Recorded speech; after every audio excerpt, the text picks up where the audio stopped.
और एक कोट आपको सुनाता हूँ, बड़ा मुझे पसंद है ये कोट। इशफाक अहमद रहीमहुल्लाह माशाल्लाह बहुत बड़े अदीब गुजरे, वो कहते हैं कि कभी भी किसी इंसान की तरफ से अपनी नाकदरी पर ना कुड़ना, कभी भी किसी इंसान की तरफ से अपनी नाकदरी पर ना कुड़ना, क्योंकि कदर कीमत का तयन हमेशा वक्त करता है और दराजात ऊपर मुतय्यन होते हैं। ये बात याद रखें, दराजात ऊपर मुतय्यन होते हैं। अगर इंसानी रवैयों में उलझोगे तो ज़िंदगी भर उलझ कर रह जाओगे। बस ऐब और गैब के जानने वाले के साथ अपने मामलात सुलझाए रखो, सारी उलझने और मसाइल दूर हो जाएंगे। क्या बात है जी, लोगों के रवैयों में मत उलझें, अल्लाह पे तवक्कल रखें, उसके साथ मामलात सुलझाएं, यकीन करें उसके साथ मामलात सुलझाएं। एक शख्स इमाम गज़ाली के पास आया, उसने कहा जी मुझे ये मसला है। उन्होंने कहा इस्तग़फ़ार कर। बड़ा हैरान हुआ, कहता है मैं आपको मसला बता रहा हूँ, आप कह रहे इस्तग़फ़ार, कहते इस्तग़फ़ार कर। एक और मसला लेकर आया, कहते इस्तग़फ़ार कर। एक और शख्स ने कोई मसला प्रेजेंट किया महफिल में, कहते इस्तग़फ़ार कर। तो बाद में एक उनके दोस्त से पूछा कि हर बंदे को इस्तग़फ़ार, उसका मसला और है, उसका मसला और है, उसका मसला और है। तो कहते तुमने सूरह नूह नहीं पढ़ी? हज़रत नूह क्या कहते हैं अपनी कौम को कि इस्तग़फ़ार करो, अल्लाह औलाद देगा, अल्लाह जो है वो माल देगा, अल्लाह ताला रिज़्क़ देगा, अल्लाह ताला खेत देगा, बागात देगा, बारिश बरसाएगा। हर मसले का हल तो इस्तग़फ़ार है। तो मैंने सबको इस्तग़फ़ार कहा, तो इसलिए इस्तग़फ़ार अल्लाह के साथ मामला। लोग दुख देंगे आपको, हमारे नबी से ज़्यादा दुख किसको दिया है लोगों ने? जब नबी को लोग दुख दे सकते हैं तो हम कौन हैं? जब बेहतरीन इंसान को, सच्चे तरीन इंसान को दुख दिया जा सकता है तो हमारी क्या औकात है? हमें भी लोग दुख देंगे, अपने भी दुख देंगे, कुलीग से भी हो सकता है दुख हो, बहुत से लोग दुख देंगे। लेकिन दुख जो है ये नबियों की मीरास है, याद रखें।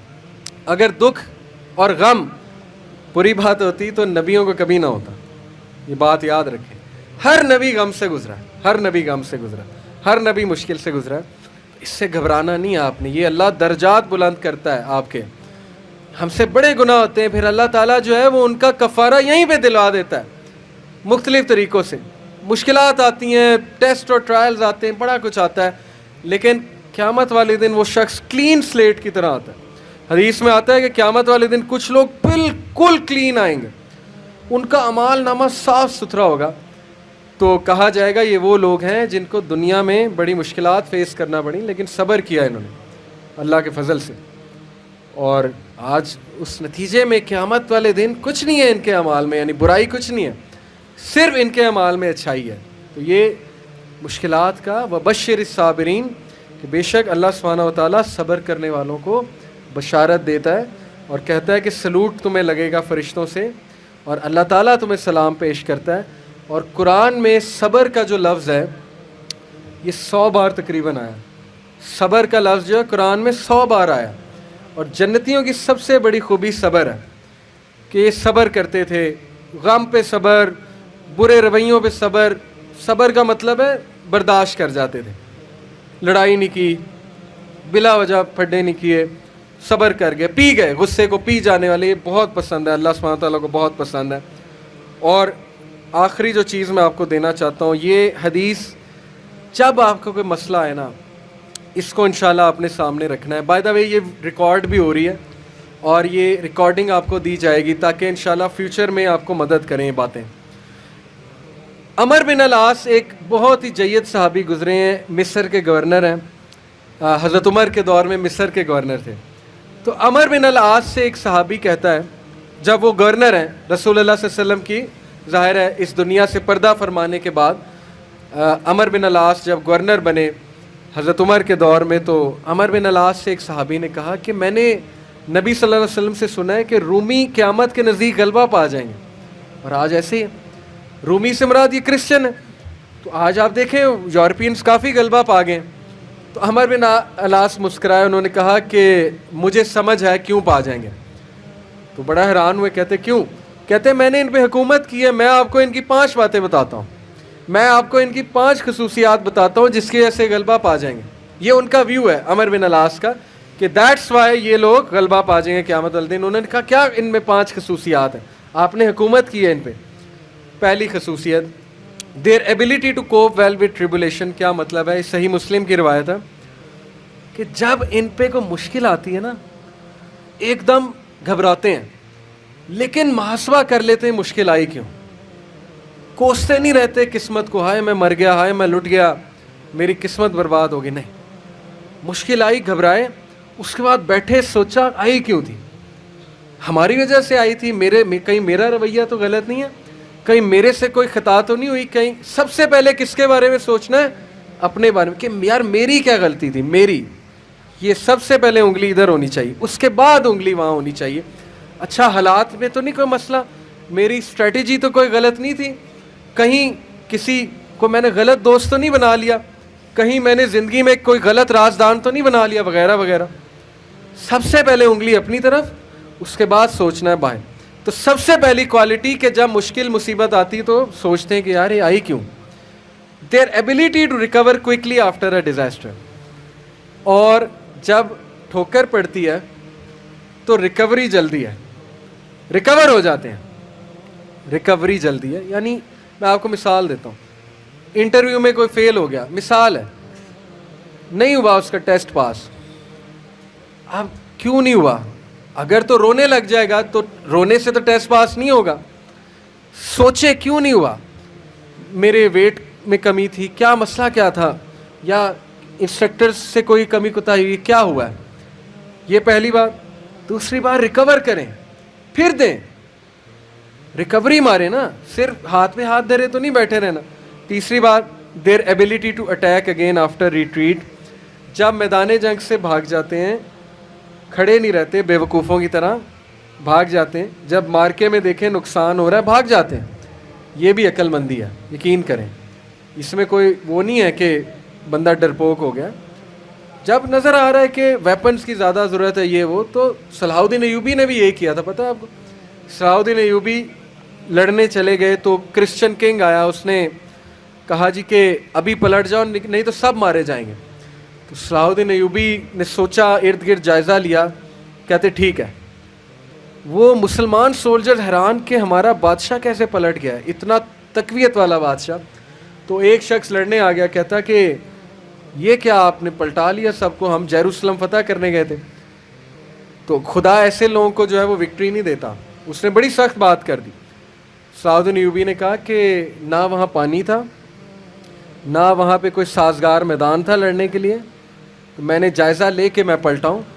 ऐसी बात नहीं है कि हम डरपोक हैं या डर के पलटे हैं, जायज़ा लिया है भाई मैंने, अभी नहीं है, हमला करना साजगार नहीं है। तो मुसलमान अक्लमंद भी होता है। तो यही बात अमर विलास ने की कि ये भाग जाते हैं लेकिन दोबारा अटैक करते हैं। ये नहीं कि बस भाग गए, लड़ने दोबारा आएंगे, हिम्मत नहीं हारेंगे। ये उन्होंने उसकी उस टाइम के जो रूमी थे उनकी एक खसूसियत बयान की। आखिरी दो, देयर वेलफेयर वर्क। कहा कि ये लोग खैर के बड़े काम करते हैं, वेलफेयर बहुत, चैरिटी बहुत देते हैं, चैरिटी सदका खैरात के बड़े काम करते हैं। ये इनकी क्वालिटी बयान। देखें, जिस कौम में जो क्वालिटी है बयान करनी चाहिए, वो भी अल्लाह के बंदे हैं। इस्लाम नहीं पहुंचा उन तक अलग बात है, लेकिन अल्लाह के बंदे हैं। तो their welfare work. Last, their ability to resist injustice. ये बड़ी खूबसूरत बात है कि नाइंसाफ़ी ज़्यादा देर बर्दाश्त नहीं करते हैं। आज भी मैं आपको बता रहा हूँ, रोडों पे निकल आते हैं। अभी अमेरिका में एक पुलिस ऑफिसर ने, शायद आपने फॉलो किया हो, एक काले को मार दिया, वो जो ब्लैक था, नीग्रो। तो सारे निकल आए, ब्लैक लाइव्स मैटर। वो नहीं रुकते, और वक्ता डाल दिया गवर्नमेंट को, वक्ता डाल दिया पुलिस डिपार्टमेंट को, तो निकलते हैं। तो इसलिए ये कौम इसलिए गालिब हो जाएगी इन 5 क्वालिटीज़ की वजह से। नंबर 1 कि जब मुसीबत आती तो मुहासबा कर लेते हैं, यार आई क्यों, बैठे नहीं रहते। नंबर 2, रिकवर जल्दी करते हैं, रिकवरी मारते हैं। नंबर 3, भागते हैं तो अटैक दोबारा करते हैं, ये नहीं कि बस भाग गए, दोबारा आते हैं लड़ने के लिए। नंबर 4, वेलफेयर वर्क बहुत है, तमीज़दार। यकीन करें, मेरे अपने दोस्त का वाक़या, उसने अपने एक यूके के दोस्त के लिए स्कॉटलैंड यार्ड जो पुलिस है वहाँ की, उसको पाकिस्तान से कॉल की और कहा कि मेरे दोस्त को ये मसला है। पाकिस्तान से कॉल, और पुलिस पहुँच गई। ये एक अलग बात है कि पाकिस्तानी हंसी मजाक बड़ा करते हैं, प्रैंक्स करते हैं। ये हमारी कौम का भी कसूर है, आवाम का भी कसूर है, पुलिस वालों के साथ एवं ही मजाक करते हैं। लेकिन मैं आपको बता रहा हूँ, जो सीरियस कौमें होती हैं ना, वो फिर पाकिस्तान से भी शिकायत जाए, वो बंदा पहुँच गया, उसने कहा कि हम पहुँच गए हैं वेन्यू पे, क्या मसला है। तो क्या बात है, उनका वेलफेयर वर्क, खिदमत करना, खिदमत गुजार बहुत है। और आखिरी बात, नाइंसाफ़ी को रेजिस्ट करना, ज़्यादा देर नाइंसाफ़ी बर्दाश्त ना करना, निकल आना, उठना, खड़े होना, चैलेंज करना स्टेटस को, ये बहुत इंपॉर्टेंट बात है। और यकीन करें सारी उम्मीद आपसे है।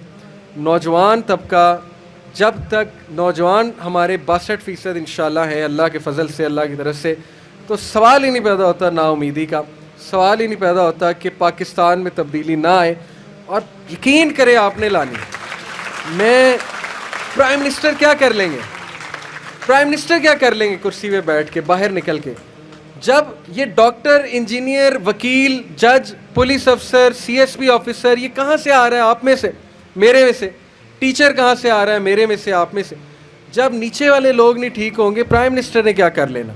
इसलिए मैं बड़ी उम्मीद के साथ जा रहा हूँ आज इंशाल्लाह। और मैं आप सबसे दरख्वास्त को भी हूँ कि ये सारी बातें अप्लाई करें। और मैं अल्लाह से दुआ करता हूँ अल्लाह आपको तरक्कियाँ दे, इस्तकामत दे, माँ बाप को सेहत तंदुरुस्ती दे, आपको उनकी आँखों की ठंडक बनाए और आप हमारा फ़ख्र बने इंशाअल्लाह ताला। और आपकी वजह से मैं बहुत पुरुमीद हूँ इंशाअल्लाह तब्दीली आएगी। जज़ाकल्लाह खैर। सुब्हानक अल्लाहुम्मा बिहम्दिका अशहदु अल्ला इलाहा इल्ला अंता अस्तगफिरुका व अतूबु इलैक। अस्सलामु अलैकुम व रहमतुल्लाहि व बरकातुहू।